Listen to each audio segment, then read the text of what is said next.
ကျွန်တော် negotiation လုပ်တဲ့အခါမှာသုံးသင့်တဲ့ထိရောက်ဖြစ်ဖို့အတွက်ကျွန်တော်လုပ်သင့်တဲ့ effective ပေါ့နော်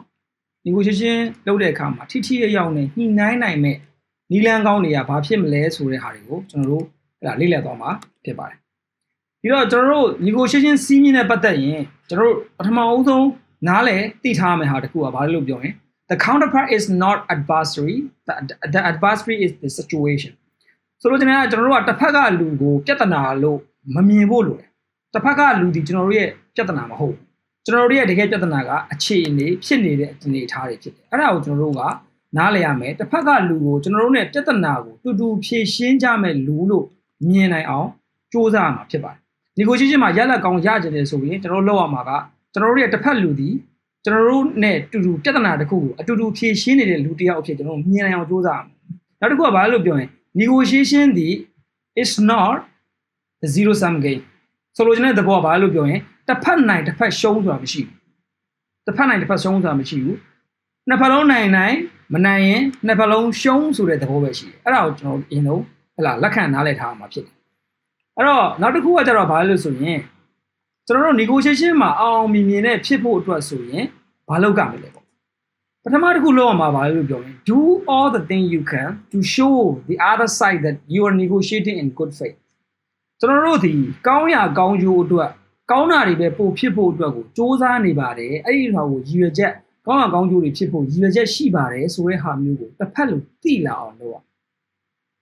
second နောက်တစ်ခုကဘာလဲလို့ပြောရင်တစ်ဖက်လူရဲ့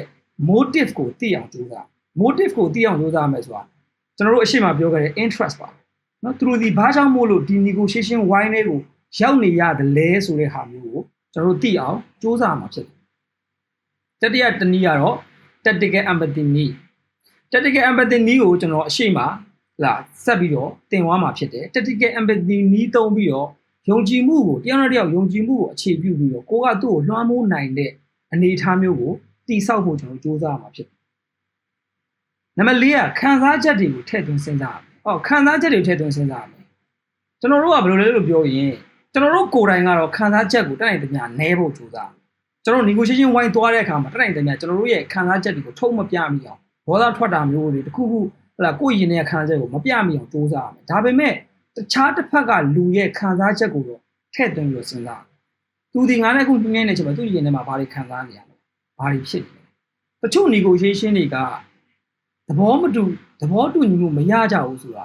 ာတစ်ခါလေကြာရင်ဘာဖြစ်တယ်လို့ပြောရင်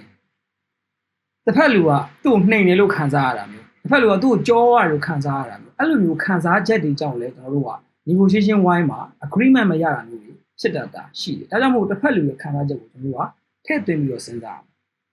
းနောက်တစ်ခုကမကောင်းတဲ့ခံစားချက်ဥပမာကျွန်တော်တန်တရားတွေဒေါသတွေမယုံကြည်မှုတွေကိုတတ်နိုင်တဲ့များဖယ်ထုတ်ပေးနိုင်အောင်ကြိုးစားဒါကျွန်တော်တို့ negotiation ဝိုင်းမှာလုပ်ရမယ့်ဟာတွေပေါ့နောက်တစ်ခုကကျတော့ဘာလို့ပြောရင်ကောင်းတဲ့ခံစားချက်တွေကိုထည့်ပေးရ positive ပေါ့နော် positive ဖြစ်တဲ့ခံစားချက်တွေကိုတစ်ဖက်လူရဲ့စိတ်ထဲမှာကျွန်တော်တို့ထည့်ပေးနိုင်အောင်ကြိုးစားရမယ်ပံ့ပိုးပေးရနောက်တစ်ခုကဘာလို့ဆိုရင် black swan ကိုရှာ black swan ဆိုတာဘာလို့ဆိုရင် black swan ဆိုတာကကျတော့ hidden information ပါ hidden information ကျွန်တော်တို့ဖုံးကွယ်ထားတဲ့မပြောဘဲထားတဲ့ information တွေရောဘာတွေများရှိသေးသလဲလို့ကျွန်တော်တို့ကတတ်နိုင်သမျှအဲ့ဒီအချက်လက်တွေကိုကျွန်တော်ရှာဖို့ကြိုးစားဒါလုံးဝဒီ negotiation ရဲ့နေရာမှာတွေ negotiation ညှိနှိုင်းဆွေးနွေးညှိနှိုင်းတဲ့အခါမှာကျွန်တော်တို့ခေါင်းထဲမှာအမြဲတမ်းထည့်ထားရမယ်အချက်လက်တွေဖြစ်ပါတယ်ကျွန်တော်တို့ဟုတ်လားဒီ neuroscience ပေါ့နော် neuroscience ဆိုတာဒီအုံနောက်ကိုလေ့လာတဲ့ဘာသာရပ်ဒီမှာတွေ့တဲ့တစ်ခုရှိပါတယ်ကျွန်တော်တို့ခေါင်းထဲမှာ neuron လေးရှိတယ်ကျွန်တော်တို့ခေါင်းထဲမှာ neuron လေးရှိတယ်တော့ဘာလို့ပြောရင်ကြတော့ကျွန်တော်တို့ခေါင်းထဲက mirror neuron တွေကတဲ့ကိုယ့်ရဲ့စကားအသံကတစ်ဖက်လူကိုခံစားနေရတဲ့ခံစားချက်ကိုဖြစ်စေတယ်ကျွန်တော်တို့ရဲ့အသံကနော်ကျွန်တော်တို့ရဲ့အသံကကိုခံစားနေတဲ့ခံစားချက်တိုင်းကိုတစ်ဖက်လူကိုဖြစ်စေတယ်ဆိုလိုချင်တဲ့သဘောကဘာလို့ပြောရင်ကျွန်တော်တို့ကဒေါသထွက်နေတဲ့အသံဖြစ်နေရဆိုရင်တစ်ဖက်လူကအဲ့ဒေါသကိုခံစားရတယ်ကျွန်တော်တို့ကိုယ်တိုင်ကငြိမ်းငြိမ်းချမ်းချမ်းပုံစံမျိုးဖြစ်နေတဲ့အသံမျိုးနဲ့ဖြစ်နေရဆိုရင်တစ်ဖက်လူကအဲ့ဒါကိုငြိမ်းငြိမ်းချမ်းချမ်းဆိုတဲ့ခံစားချက်ကိုခံစားရတယ်အဲ့ဒါကိုသတိထားကျွန်တော်တို့ရဲ့အတန်ဒီအရန်ကိုရေးကြည့်ပါတယ်ကျွန်တော်တို့ဒီတစ်ဖက်လူကိုဘယ်လိုမျိုးပြောဆိုနေလဲဘယ်လိုလေသံမျိုးတွေနဲ့ပြောဆိုနေတယ်လဲဆိုတာဒီတကယ်ကိုအရေးကြီးတဲ့အချက်ဖြစ်ပါတယ်အဲ့တော့ကျွန်တော်တို့ဘာကိုစလေ့လာမလဲလို့ပြောရင်ကျွန်တော်တို့ speech pattern တွေကိုစပြီးတော့လေ့လာစကားပြောတဲ့လေသံတွေဘယ်လေသံတွေကိုဘယ်အချိန်မှာသုံးရမလဲ ဘယ်အချိန်မှာတော့ဘယ်လိုလေတံကိုပြောရမလဲဆိုတာတွေကိုကျွန်တော်တို့လေ့လာအဲ့တော့မသွားခင်ကျွန်တော်အခုပြောတဲ့အတန်ကိုနားထောင်ကြည့်လိုက်ကျွန်တော်အခုစကားလုံးတစ်လုံးပဲပြောမယ်အဲ့ဒါဘာလဲဆိုတော့မင်္ဂလာပါဆိုတဲ့စကားလုံးမင်္ဂလာပါခင်ဗျကျွန်တော်အခုပြောတဲ့စကားလုံးဒီမင်္ဂလာပါဆိုတဲ့စကားလုံးလေးဒါပေမဲ့ကျွန်တော်သုံးလိုက်တဲ့အတန်တုံးပေါ်မှာမူတည်ပြီးတော့ခံစားချက်ကပြောင်းသွားတယ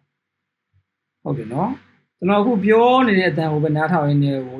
နဲ့ခံစားချက်တစ်ခုပြောင်းသွားတယ်အခုကျွန်တော်ပြောတဲ့နေရာကိုတခြားနားထောင်မယ်ဆိုရင်ဟဲ့လား speech pattern ဘယ်လိုသွားဆိုတော့သိအခုတခြားသတိထားမိမယ်ဆိုရင်ကျွန်တော်အရှိမလုပ်ပြသွားတယ်အဲကျွန်တော်အတန်အနှိမ့်ဖြစ်နေကျွန်တော်ပြောင်းပြသွားတာဖြစ်ပါတယ်ခုနမင်္ဂလာပါဆိုတဲ့ကိစ္စကိုကျွန်တော်ပြန်သွားအောင်မင်္ဂလာပ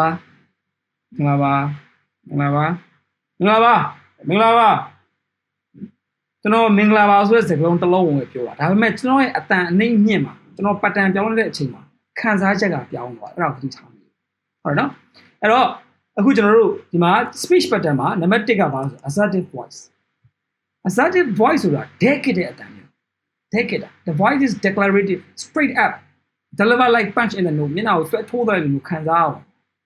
စားမှုဖြစ်စေတဲ့အတန်မျိုးခင်ဗျားတို့ပြောတာကျွန်တော်လုံးဝလက်မခံနိုင်ဒီအတန်မျိုးခင်ဗျားတို့ပြောတာကျွန်တော်တို့ဒီကိစ္စနဲ့ပတ်သက်ပြီးကျွန်တော်တို့လုံးဝလက်ခံလို့မရအောင်ကျွန်တော်အတန်သတိထားမိကြည့်တယ်အဲ့အတန်မျိုးကအဲ့ဘာလို့ပြောလဲ assertive voice အဲ့တော့အဲ့အတန်မျိုးကိုကျွန်တော်တို့က negotiation wine တစ်လျှောက်မှာတချို့ကိစ္စတွေမှာဟုတ်လားတစ်ဖက်လူဒီကျွန်တော်တို့လုံးဝလက်ခံလို့မရတော့တဲ့ကိစ္စမျိုးတွေပေါ့အတင်းကာရောတွေပြောနေတာမျိုးတွေပေါ့နော်ဟုတ်တာတွေရောမဟုတ်တာတွေရောထည့်ပြောနေဒီလိုအတန်မျိုးကိုတစ်ခါလေးမှာကျွန်တော်တို့သုံးလို့ရမှာဖြစ်ပါတယ်ဟုတ်ပြီနော်နောက်တစ်မျိုးကြည့်အောင်နောက်တစ်မျိုး playful voice playful and accommodation ခင်ခင်မင်းနဲ့ခင်ခင်မင်းရင်းနှီးဖြစ်တဲ့အတန်ပေါ့အဲ့အတန်မျိုးကျွန်တော်တို့80ရာခိုင်နှုန်းသုံးရမယ်ကျွန်တော်တို့ဒီနေ့ဟလာဒီ negotiation တင်တန်းလေးကိုလာတက်ပေးတဲ့ဟလာတောင်းကြောင်းတဲ့အကုန်လုံးကိုကျွန်တော်တို့ကကျေးဇူးတင်ပါတယ်နောက်ပိုင်းမှာလည်းကျွန်တော်တို့ဟလာ better version ကနေပြီးတော့တင်တန်းတွေကိုဆက်ပြီးတော့လာတက်ဖို့ကျွန်တော်ကဖိတ်ခေါ်ပါတယ်နော်အတန်ကြည့်လိုက်ကျွန်တော်လုံးဝ welcome ဖြစ်တဲ့အတန် playful အတန်ပျော်ရွှင်ရွှင်နဲ့ accommodation ဖြစ်တဲ့အတန်အဲ့ဒီအတန်မျိုးကိုကျွန်တော်တို့ဒီ negotiation လုပ်တဲ့တောက်လျှောက်မှာ80ရာခိုင်နှုန်းသောအတန်အချိန်တိုင်းမှာဒီလိုအတန်မျိုးဖြစ်နေအောင်ကျွန်တော်တို့စူးစမ်းရမှာဖြစ်တယ်ဟုတ်ပြီနော်အဲ့နောက်တစ်ခုကြည့်အောင်နောက်တစ်ခုကဘာလို့ပြောညတော့ late night FM DJ voice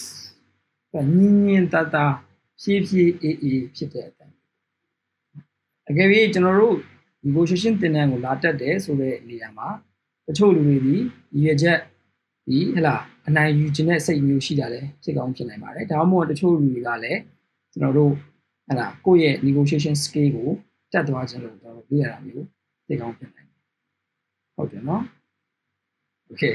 အဲ့တော့အခုနားထောင်ကြည့်တယ်နော်ခုနကကျွန်တော်အရှိမပြောရတယ်အဲ့အတန်မျိုးစကားကိုဖြည်းဖြည်းအေးအေးနဲ့ပြောလိုက်ချင်တယ်တစ်ဖက်လူကလည်းအဲ့အတန်ကိုကြားတဲ့အခါကျဖြည်းဖြည်းအေးဆေးဖြစ်သွားတခါကျရင်ကျွန်တော်တို့ကဒေါသအရင်ထွက်တဲ့အချိန်မှာပြောတဲ့စကားကတစ်ဖက်လူကိုဒေါသပိုထွက်သွားစေတယ်အဲ့ဒါသတိထားခုနကကျွန်တော်ပြောတဲ့ late night FM DJ voice ဖြည်းဖြည်းညီနေတာလေးကျွန်တော်တို့ဒီကိစ္စကိုအေးစေးကောင်းမှုဖြည့်ရှင်းနိုင်မယ်လို့ကျွန်တော်ကယုံကြည်ပါတယ်အဘိုးတို့မှလည်းတစ်ဖက်လူကလူတွေကိုလည်းဒီလိုပဲယုံကြည်မယ်လို့ကျွန်တော်ကထင်တယ်အဲ့အတန်ပြောင်းသွားတယ်ဟုတ်နော်အဲ့အတန်ပြောင်းသွားတဲ့အချိန်မှာကျွန်တော်တို့ရဲ့ခံစားချက်ကပြောင်းသွားတယ်ဟုတ်မလားနောက်တစ်ခုကဘာလဲလို့ပြောရင် inquisitive voice နော် inquisitive voice ဆိုတာကဘာလဲလို့ပြောရင်ကြတော့စိတ်ဝင်စားမှုကိုပြတယ်စိတ်ဝင်စားမှုကိုပြတဲ့အတန်ဖြစ်တယ်စိတ်ဝင်စားမှုကိုပြတဲ့လေတန်မျိုးတစ်ဖက်လူကိုဟလာမေကုန်းမေးမြန်းတဲ့အချိန်မှာဒီလိုအတန်မျိုးတွဲသုံးလို့ရတယ်အကိုလို့ပြောတာဘယ်လိုဖြစ်လို့လဲဗျကျွန်တော်တို့အတန်ဒဲသွားပြီးတော့အပေါ်မှာစိတ်ဝင်စားမှုကိုပြတဲ့လေတံမျိုးလေးအပေါ်ကျွန်တော်ရဲ့အတန်ကိုတက်သွားတာ high pitch လေးထည့်လိုက်တာဟုတ်လားအဲ့အတန်မျိုးကျွန်တော်ခုနကျွန်တော်ပြောအတန်ကိုသတိထားမိဟလာတိလိုက်မယ်ဟုတ်လားအကိုအခက်အခဲဖြစ်နေအဲ့ဒါလားဗျဆိုလိုချင်တဲ့သဘောကမေကုန်းတော့မဟုတ်ဘူးဒါပေမဲ့ဘာလို့ကျွန်တော်အတန်မှာဘာပါလဲသူ့ကိုစိတ်ဝင်စားမှုပြတဲ့အတန်ပါတာဖြစ်တယ်ဟုတ်ပြီနော်အဲ့လိုအဲ့ဒီအတန်မျိုးကိုကျွန်တော်တို့ဒီဟလာတစ်ခါတလေမှာကျွန်တော်တို့သုံးရလိမ့်မယ်နောက်တစ်ခုကဘာလဲလို့ပြောရင်ကျွန်တော်တို့ declarative voice ကအရှိက assertive voice နဲ့တိတ်မရောနေတယ်ပေါ့ assertive voice ဆိုတော့လုံးဝတဲ့ကိုညှင်းချပလိုက်တယ်စကားကိုပြပြတသား delegate လိုက်တဲ့သဘောပေါ့အဲ့မှာ declarative voice ဆိုတာကကျတော့ကိုဒီတစ်ဖက်လူကိုအချက်အလက်နဲ့တင်ပြပြီးတော့ညှင်းဆိုတဲ့အခါမျိုးမှာဒီလိုလေသံမျိုးကိုသုံးလို့ရတယ်ဥပမာထားတော့ကျွန်တော်တို့ ဆွေးနွေးပွဲတစ်ခုမှာကျွန်တော်မှာ information တချို့ရထားတာရှိကျွန်တော် information တချို့သိမ်းထားတာရှိအဲ့လိုအခါမျိုးမှာ तू ကအတင်းကာရောတွေညှင်းဆန်နေပေါ့ အဲ့တော့ကျွန်တော် assertive voice အရှိမပြောခဲ့တဲ့ကျွန်တော်တို့ခင်ဗျားတို့လုံးဝလက်မခံနိုင်ဘူးဘာဘူးညာဘူးပြောတဲ့အချိန်မှာကျွန်တော်တို့ရဲ့ connection ပြတ်သွားနေတဲ့ပုံစံမျိုးရှိနေတယ်ဆိုတော့ကျွန်တော်ဒီလိုမျိုး declarative voice သုံးလို့ရ declarative voice ဆိုတာကကြတော့အခုပြောတဲ့အချက်အရာကတော့ကျွန်တော်တို့မှာရှိတဲ့ data အရာတော့ကိုတို့ပြောတာမှားနေတယ်ဗျဒီလိုပုံမျိုးအတန်ကသွားတယ်အောက်ကို down ဝတ်သွားတယ်ခုန inquisitive ကကြတော့ဗာလဲဆိုရင် up ဝတ်သွားတယ်စိတ်ဝင်စားတဲ့အတန်မျိုး up ဝတ်သွားတယ်ဒီကောင်ကကြတော့ down ဝတ်သွားတယ်ဖြည်းဖြည်းလေး pattern တို့ပြောတော့မှကိုတို့ပြောတဲ့အချက်လက်အရာကျွန်တော်တို့ data အရာတော့မှားနေတယ်ဗျဒီလိုပုံမျိုးအတန်ကို straight line သွားပြီးတော့မှအောက်ကိုနည်းနည်းလေးပြန်ပြီးတော့ low voice ပြောတဲ့အတန်မျိုးအဲ့ဒါမျိုးကိုကျွန်တော်တို့ဘာခေါ်လို့ပြောလဲ declarative voice လို့ကျွန်တော်တို့မှတ်လို့ရမှာဖြစ်ပါတယ် okay ဒါဆိုရင်ကျွန်တော်တို့အခုဆိုရင်